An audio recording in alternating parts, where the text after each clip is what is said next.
శివాయ గురవే నమః. శ్రీ గురుభ్యో నమః. శివాపరాధ క్షమాపణ స్తోత్రంలో ఇవాళ 7, 8 శ్లోకాల గురించి చెప్పుకుందాం. నో శక్యం స్మార్తకర్మ ప్రతిపదగహనే ప్రత్యవాయాకులాఢ్యే శ్రౌతే వార్తా కథం మే ద్విజకుల విహితే బ్రహ్మమార్గానుసారే తత్వోజ్ఞాతే విచారే శ్రవణమననయోః కిం నిదిధ్యాసితవ్యం క్షంతవ్యో మే పరాధ శివ శివ శివ భో శ్రీ మహాదేవ శంభో. హే ఈశ్వర, ఎటువంటి సందేహము లేదు, స్మార్త కర్మలు నేను ఎప్పుడూ ఆచరింపలేదు శాస్త్ర ప్రకారంగా. అలాగే ప్రతిదినము చేయవలసిన నిత్య కర్మలని కూడా నేను ఏనాడు సరిగ్గా ఆచరించలేదు. సరే, అవి కూడా కుదరలేదు. కనీసం పెద్దలని, వేద పండితులని, విప్రులైన వాళ్ళని అడిగి, శ్రౌత విద్వాంసులైన వాళ్ళని అడిగి, ద్విజకుల విహితే బ్రాహ్మణులు అనే వాళ్ళని అడిగి బ్రహ్మ మార్గానుసారంగా చేయగలిగే అనుష్ఠానాన్ని కూడా ఎప్పుడు నేను ఆచరింపలేదు. సరే, తత్వజ్ఞాతే విచారే వేదాంత విచారాలు కానీ, ఉపనిషద్ విచారాలు కానీ అది కూడా ఏనాడు సరిగ్గా మనస్ఫూర్తిగా మనసు పెట్టి వినలేదు. అనగా ఇక్కడ చాలామంది తత్వవేత్తలు ఉన్నారు. చాగంటి కోటేశ్వరరావు గారు లాంటి వారు, సామవేదం షణ్ముఖ శర్మ గారు లాంటి వారు, గరికపాటి లాంటి వారు, వీళ్ళంతా చాలా ఉపన్యాసాలు ఇస్తూ ఉంటే దాంట్లో కొన్ని ఆనంద విషయాలని మాత్రమే మనం అవగాహనలోకి తీసుకుంటాం. కానీ మూల ఆధారమైన విషయాల్ని, దానికి మూలమైన విషయాల్ని మనం తీసుకోము. అది తీసుకుంటే చాలా బ్రహ్మతత్వ స్థితి గురించి అర్థం చేసుకోగలుగుతాం. అలాగా తత్వజ్ఞాతే విచారే అలాంటి విచారాలు కూడా నేను ఎప్పుడూ చేయలేదు. శ్రవణ మననయోహో అని అంటారు ఇక్కడ. అంటే తత్వవేత్తలు చెప్తున్న విషయాల్ని శ్రవణం విని, మననయోహో దాన్ని ధ్యాన రూపంలో అనుకరించుకుని దాన్ని నేను అనుభవంలోకి తెచ్చుకోలేదు స్వామి ఏనాడు. ఇవన్నీ చేయని వాడిని నేను ఎలా నిదిధ్యాసితవ్యం, కిం నిదిధ్యాసితవ్యం, నేను ఎలా నిదిధ్యాసనం అనే ధ్యాన స్థితికి కూడా పొందగలుగుతాను, అది కూడా చేయలేకపోయాను ఈ సంసార కూపంలో పడి. క్షంతవ్యో మేపరాధ శివ శివ శివ భో శ్రీ మహాదేవ శంభో అని ఈశ్వరుణ్ణి క్షమాప్రార్థన చేస్తూ 7వ శ్లోకం తర్వాత 8వ శ్లోకం.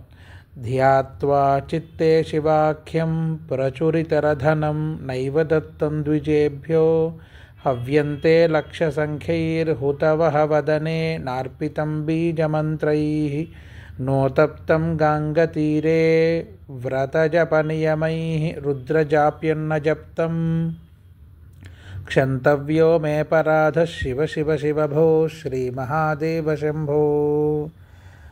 ఈశ్వర, ధ్యాత్వే చిత్తే శివాఖ్యం, శివుని యందు మనస్సు పూర్తిగా ఉంచుకుని, ఈశ్వర నీ యందు మనస్సు పూర్తిగా ఉంచుకుని అచంచలమైన స్థితిని ఉంచి ధ్యానం నేను ఎప్పుడూ చేయలేదు.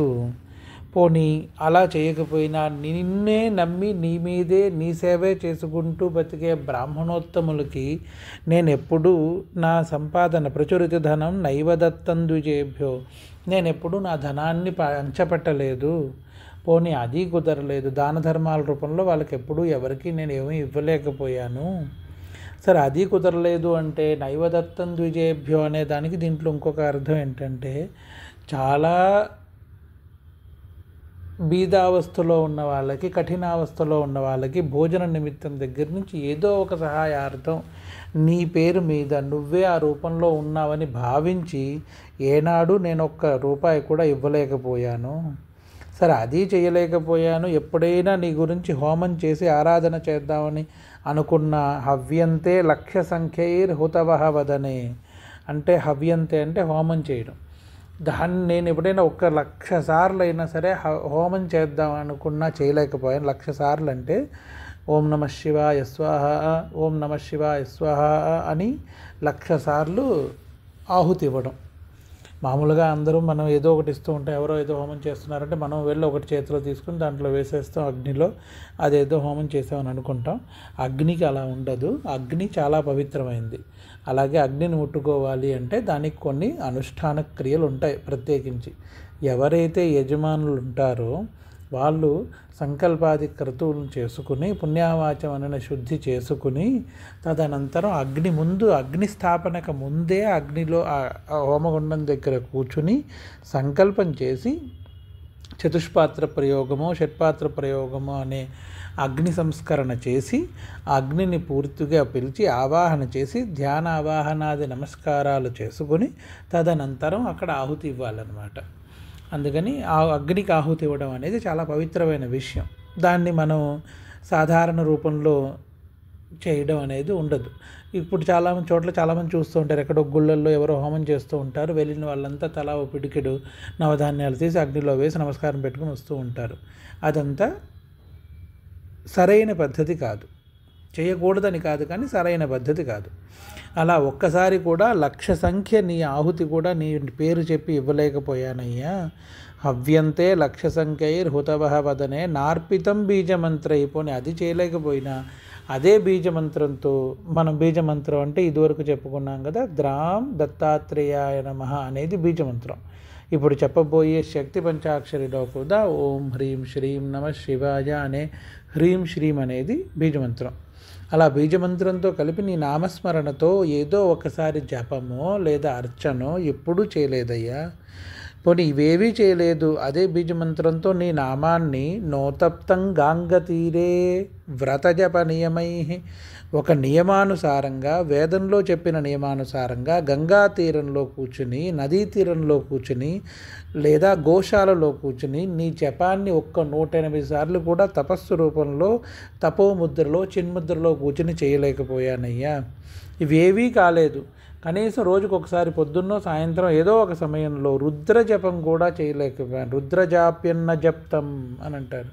రుద్రపారాయణ మామూలుగా ఉచ్చారణలో చేసేటప్పుడు సుస్పష్టత లేకపోవడం వల్ల దోషాలు రావచ్చేమో, కానీ నోట్లోనే రుద్ర జపం చేస్తే దాంట్లో ఒకవేళ అక్షర దోషాలు ఏవైనా ఉన్నా అవి క్షమాప్రార్థన అడగడానికి వీలుంటుంది. ఉచ్చారణ దోషం అనేది వేదానికి చాలా దోషభూయిష్టమైన విషయం. పైకి చెప్తే ఆ ఉచ్చారణ దోషం వచ్చినప్పుడు రావచ్చు, కానీ జపంగా చేసేటప్పుడు నోట్లో రుద్రం చెప్పినప్పుడు అది ఒకవేళ అక్షర తప్పులు స్వర తప్పులు ఉన్నా దాన్ని క్షమాపణ అడగచ్చు అనమాట. అందుకని రుద్ర జపం అంటారు. రుద్ర పారాయణం అంటే గట్టిగా చెప్పేది, రుద్ర జపం అంటే నోట్లో చెప్పుకునేది. అలా రుద్ర జపం కూడా ఎప్పుడూ చేయలేదయ్యా. నాలాంటి పాపాత్ముని క్షమించవయ్యా. క్షంతవ్యో మేపరాధ శివ శివ శివభో శ్రీ మహాదేవ శంభో అని ఈశ్వర ప్రార్థన చేసి నమస్కారం చేస్తూ అడుగుతున్నాడు ఈశ్వరుణ్ణి. శివాయ గురవే నమః.